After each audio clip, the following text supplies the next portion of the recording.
Hello everyone, welcome back to my channel exam success Mantra. और आज हम डीएलएड फर्स्ट ईयर, जिसे अपने यहाँ जीबीटी के नाम से भी जाना जाता है, उसका पर्यावरण अध्ययन का फर्स्ट क्वेश्चन लेने वाला है और ये सीरीज हम कंटिन्यू चलाएंगे। तो अपना आज पहला क्वेश्चन लेते हैं, जो है हमारा पर्यावरण अध्ययन से लेके। इसमें हमारा फर्स्ट क्वेश्चन है कि पर्यावरण अध्ययन का क्या अर्थ है और प्राथमिक स्तर पर पाठ्यक्रम के क्षेत्र के रूप में पर्यावरण अध्ययन के क्षेत्र का वर्णन कीजिए। मतलब पर्यावरण अध्ययन का अर्थ बताना है और जो प्राइमरी लेवल पर 1 से 5 तक जो पर्यावरण अध्ययन है उसमें हमें क्या क्या क्षेत्र यानी क्या क्या चीज़ें हमें बच्चों को सिखानी चाहिए उसके बारे में बताना है।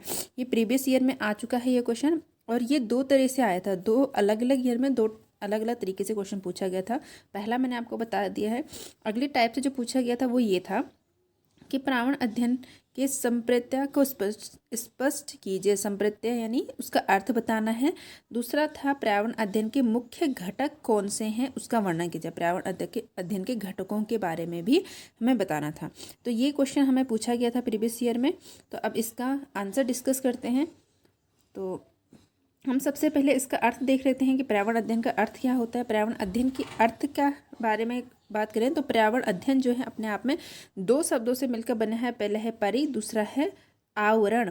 परि का मतलब होता है चारों ओर, आवरण मतलब घेरे हुए, अर्थात हमें जो चारों ओर से घिरा हुआ। पर्यावरण का मतलब क्या है? हमें चारों ओर से घिरा। पर्यावरण का अर्थ हो जाएगा जो हमें चारों ओर से घेरे हुए है, अर्थात जो हमारे चारों ओर विद्यमान है वो क्या है? हमारा पर्यावरण है। ठीक है। इसमें डीएलएड बीएड में परिभाषाएं बहुत मायने रखते हैं। परिभाषा के अपना ही एक मतलब परिभाषाएं बहुत इंपॉर्टेंट है। एक अच्छा नंबर गेन करने के लिए परिभाषाएं डालना हमें जरूरी हो जाता है। तो पर्यावरण से लेके एक परिभाषा डिस्कस कर लेते हैं, जो किसने दी थी? हॉलैंड ने दी थी। हॉलैंड की परिभाषा है कि पर्यावरण एक ऐसा शब्द है। पर्यावरण को उन्होंने क्या कहा? शब्द है। कैसा शब्द? जो बाह्य शक्तियों, प्रभावों और दशाओं का कुल मिलाकर वर्णन करता है। पर्यावरण क्या है? जो बाह्य शक्ति है, प्रभाव है और दशाएं, उनका सबका मिला के वर्णन करता है। और जो पर्यावरण ही मतलब पर्यावरण क्या? जीवित प्राणियों के जीवन, प्रकृति, व्यवहार, विकास, उन्नति, परिपक्व आदि को प्रभावित करता है। मतलब पर्यावरण क्या करता है? हमारे जीवन से रिलेटेड जितने भी चीज़ें हैं उनको भी इफेक्ट करता है, और बाह्य शक्ति मतलब उन सब का भी क्या करता है? कुल मिला के वर्णन करता है, उन सब के बारे में बताता है। तो ये तो हो गई पर्यावरण की परिभाषा और पर्यावरण का अर्थ। अगर हम पर्यावरण के घटक की बात कर लें, जो हमें सेकंड उसमें पूछा गया है, तो पर्यावरण के क्या है? पर्यावरण या सामाजिक अध्ययन के दो घटक या दो मुख्य तत्व होते हैं, जिसमें पहला क्या है? आपका प्राकृतिक वातावरण, जिसे हम भौतिक वातावरण भी कहते हैं। अगला जो है सामाजिक वातावरण, या जो मानव द्वारा निर्मित वातावरण है। ठीक है। अगर हम प्रकृति वातावरण को देखें तो इसे आगे दो भागों में बांटा जा सकता है, जिसको हम एक कहते हैं अपना जैविक घटक और दूसरा है हमारा अजैविक घटक। जैविक घटक में जैविक घटक के अंदर हमारी जीवित चीज़ें आती हैं। जीवित जो भी वातावरण वो आता है, जैसे हमारा वनस्पति जगत हो गया, हमारा प्राणी जगत हो गया और सूक्ष्म जगत हो गया। और अजैविक घटक के अंतर्गत हमारे वायुमंडल, जलमंडल और स्थलमंडल आता है। यानी प्राकृतिक घटक के अंदर हमारे ये सब चीज़ें आ गए। और सामाजिक घटक के अंदर अगर हम बात करें तो समाज में जो भी चीज़ें हमें दिखती हैं वो सब हमारे सामाजिक घटक के अंदर आती है, जिसमें हमारा सबसे पहले परिवार से मिलकर कोई समुदाय बनेगा। अर्थ से संबंधित मतलब जहाँ से पैसे कमा सकते हैं, यानी कि हमारे व्यवसाय है ना, कृषि हो गया, व्यवसाय हो गया अलग अलग प्रकार के। उसके बाद हमारा राष्ट्र हो गया, राज्य हो गया, विश्व हो गया, राजतंत्र, समाजतंत्र, संस्कृति, समाज, दार्शनिक, ये सब जो है ये सामाजिक घटक के अंतर्गत आएंगे। तो पर्यावरण के क्या हैं? दो मुख्य तत्व हैं, जिसमें एक प्राकृतिक और सामाजिक हैं। प्राकृतिक हम वातावरण भौतिक वातावरण और समाज को मानव निर्मित वातावरण भी कहते हैं। प्राकृतिक वातावरण को आगे दो भागों में बांटा गया, जिसे हम जैविक और अजैविक घटक कहते हैं। तो अब हम आगे बढ़ते हैं। आगे बढ़े तो आगे जो है, एक मिनट, आगे बात करें तो आगे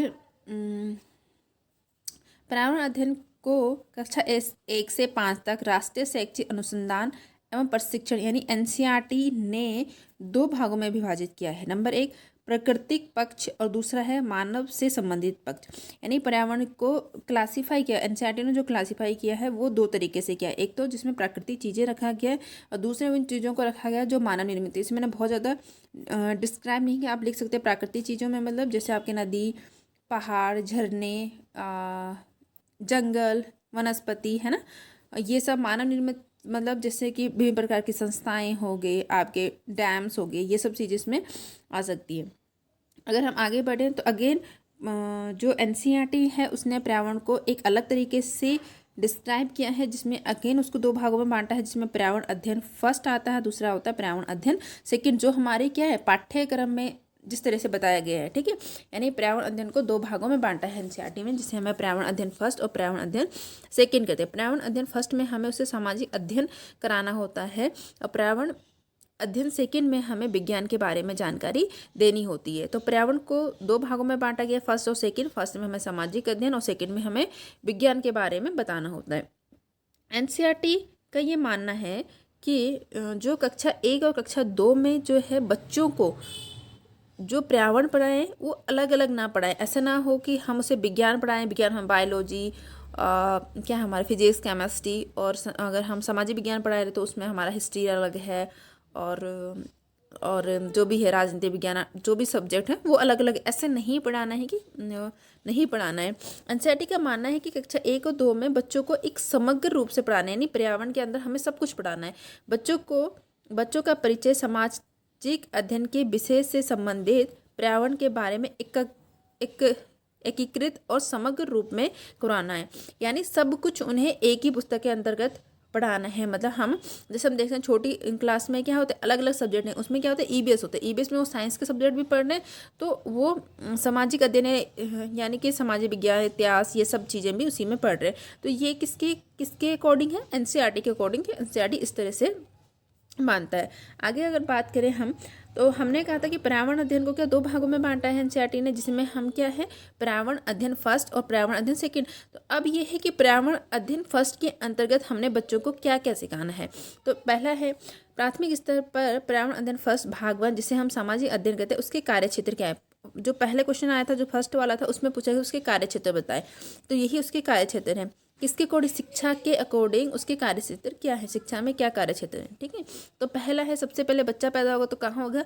परिवार में। तो उसे परिवार से संबंधित जानकारी देने, जिसमें परिवार से संबंधित जानकारी क्या दे सकते हैं कि व्यक्ति का परिवार से क्या संबंध है, पारस्परिक सहयोग क्या होता है परिवार में, सामाजिक विकास में परिवार की क्या भूमिका होती है, माता पिता का आदर, ये सब चीज़ें हमें बच्चे को पढ़ाना होता है। और ये सब चीज़ें पढ़ाना है तो इनको क्या करना होगा? प्राथमिक कक्षाओं के पाठ्यक्रम में समावेशित करना होता है, तभी जाके कि एक टीचर उनको पढ़ाएगा अपने स्टूडेंट को और स्टूडेंट उसको पढ़ेंगे। आगे बढ़े तो परिवार में पैदा हो गया, परिवार से संबंधित जानकारी बता दें। उसके बाद उसकी जो बेसिक चीज़ें हैं, बेसिक आवश्यकताएं हैं, उससे संबंधित जानकारी हमें बच्चे को देने हैं। तो बुनियादी आवश्यकता से संबंधित जानकारी, बुनियादी आवश्यकता क्या होती है हमारे? भोजन, कपड़ा, मकान, है ना। तो भोजन के बारे में, वस्त्र के बारे में, मकान के बारे में, मनोरंजन के महत्व के बारे में, शिक्षा, परिवहन, श्रम, प्रकाश आदि सब के बारे में हमें जानकारी देना है। तो ये सब चीज़ें, ये सब टॉपिक हमारे पाठ्य पुस्तक में शामिल होने चाहिए। ठीक है, आगे बढ़ते हैं। आगे बढ़े तो आगे देख लेते हैं।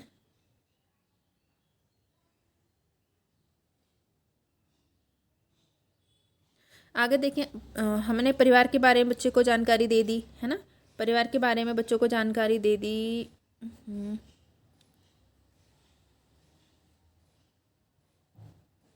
परिवार के बारे में दे दी, समाज वो उसकी बुनियादी आवश्यकताओं के बारे में उसे बता दिया।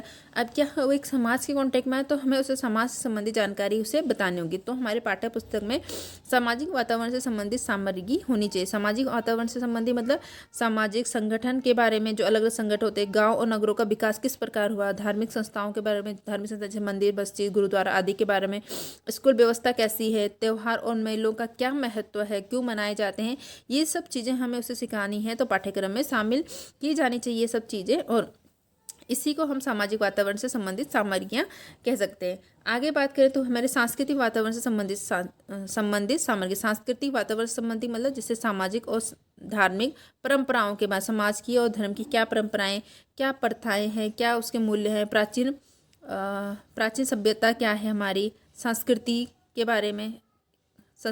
बारे में, उपलब्धियों के बारे में, सांस्कृतिक उपलब्धियों के बारे में, ये सब चीज़ें हमें पाठ्यक्रम में शामिल करनी होंगी एक बच्चे को सिखाने के लिए। ठीक है, आगे हम बात करें तो इतिहास से संबंधित जानकारी, इतिहास से मतलब जैसे भारत का इतिहास हो गया, विश्व का इतिहास हो गया, ये सब चीज़ें हमें क्या होंगे एक बच्चे को सिखाना है तो उसके पाठ्यक्रम में शामिल करनी होगी।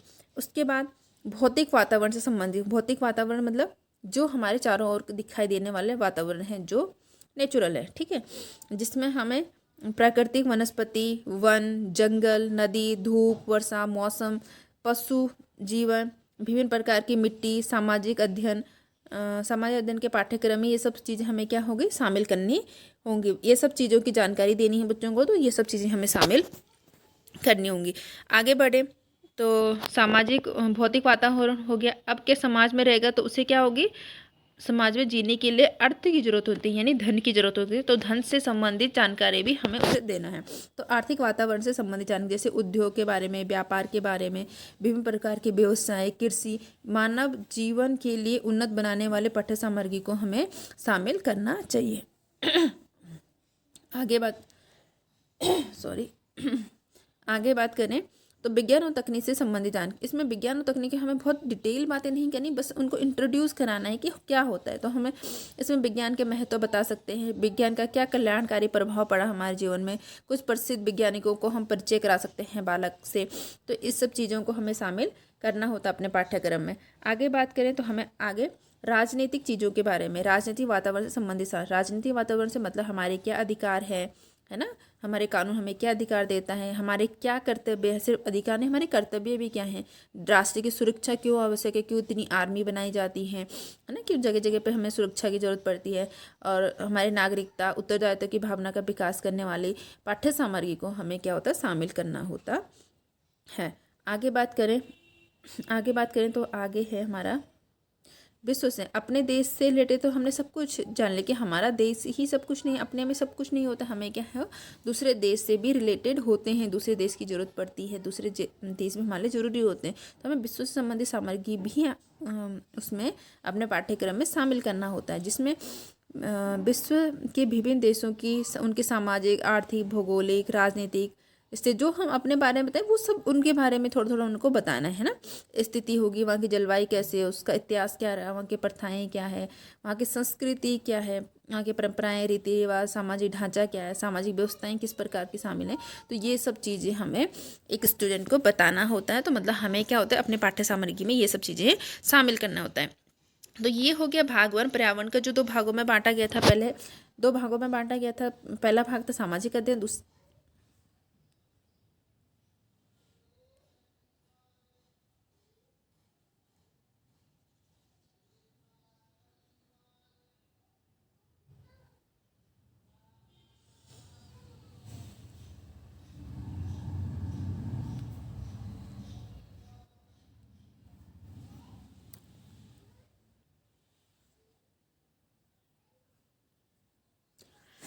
सामाजिक अध्ययन को 2 भागों में बांटा गया था। पहला भाग था हमारा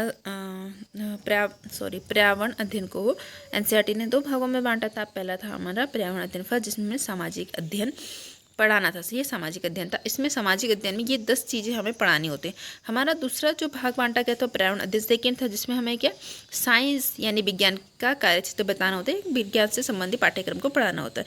तो अब हम इसके सेकेंड भाग की ओर बढ़ते हैं, जो है हमारा क्या है पर्यावरण अध्ययन, प्राथमिक स्तर पर पर्यावरण अध्ययन का भाग 2, जिसे हम विज्ञान का कार्यक्षेत्र कहते हैं। सबसे पहले अपने से रिलेटेड, हमसे रिलेटेड क्या है हमारा शरीर और स्वास्थ्य। हमारा शरीर और स्वास्थ्य कैसे है, इसमें हम शरीर की बनावट के बारे में, मांसपेशियां कैसे कार्य करती हैं, हमारे त्वचा का क्या कार्य है, हड्डियों के बारे में जानकारी, शरीर को स्वस्थ रखने वाली उससे संबंधित चीज़ों के बारे में कि हम अपने शरीर को कैसे स्वस्थ रख सकते हैं, जैसे हम व्यायाम के बारे में बता सकते हैं, योगासन के बारे में बता सकते हैं, संबंधित जानकारी, भोजन और हमारे स्वास्थ्य का क्या संबंध है, हम जिस प्रकार का भोजन करते हैं हमारे स्वास्थ्य पे वो इफेक्ट करता है, तो क्या संबंध है ये बताना होता है। भोजन करने के ठीक आदतें क्या हैं, ये सब चीज़ें हमें विज्ञान वाले सब्जेक्ट में बताना होता है। ठीक है, आगे बढ़ें तो उसके बाद हम अपने से संबंधित हो गया तो अपने घर परिवार और पड़ोस से संबंधित जानकारी बच्चे को देते हैं, जिसके अंतर्गत हमें बच्चे को घर और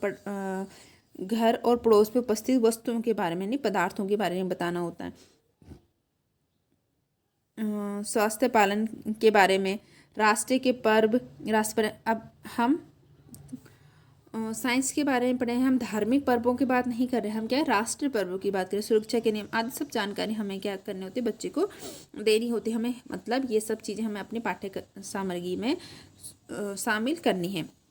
दूसरी है सुरक्षा तथा प्राथमिक स्वास्थ्य, प्राथमिक सहायता। सुरक्षा किस प्रकार की, जैसे आप छोटे बालकों की किताबें देखोगे उसमें लिखा होता है कि हमें क्रॉस रोड जो है जिगजैग फॉर्म में क्रॉस करनी चाहिए, हमें शार्प औजारों से नहीं खेलना चाहिए, चोट लग जाए तो क्या करना है। तो ये सब चीज़ें जो हम 1 से 5 तक की किताबों में देखते हैं वो सब ही हमें अपने आंसर में डालना है, ठीक है।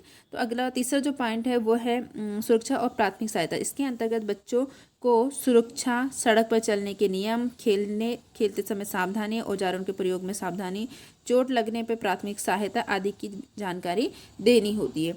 आगे बढ़ते हैं। आगे जो है वो हमें अब हम क्या है कहीं पर रहेंगे तो हमारा जलवायु का हमारे ऊपर क्या प्रभाव पड़ता है, ये सब चीज़ें भी हमें बच्चों को सिखानी होता है। तो हमें जलवायु और मौसम के बारे में बच्चों को जानकारी देनी होती है, जिसके अंतर्गत हम पानी की उपयोगिता, कि पानी की क्या उपयोगिता है, पानी के स्रोत क्या हैं, पानी किस अवस्था में, जैसे पानी 3 अवस्था में होता है, हमें बच्चों को बताना होता है, ठोस, तरल और गैस में। पानी का मौसम पे क्या प्रभाव पड़ता है। उसके बाद वायु और वायु की दशाएं, मौसम में वायु का प्रभाव, मौसम परिवर्तन, ये सब चीज़ें हमें क्या होता है बच्चे को बताना होता है, मतलब हमें अपने पाठ्य सामग्री में शामिल करना चाहिए। उसके बाद सजीव और निर्जीव। सजीव और निर्जीव की पहचान, की कौन सी वस्तु सजीव है, कौन सी निर्जीव है। सजीव है तो उसके क्या लक्षण होंगे, निर्जीव है तो उसके क्या लक्षण होंगे, दोनों में क्या अंतर है। पौधों से प्राप्त होने वाले फल, सब्जी, मसाले आदि के बारे में, जीव जंतु आदि के बारे में हमें बताना होता है।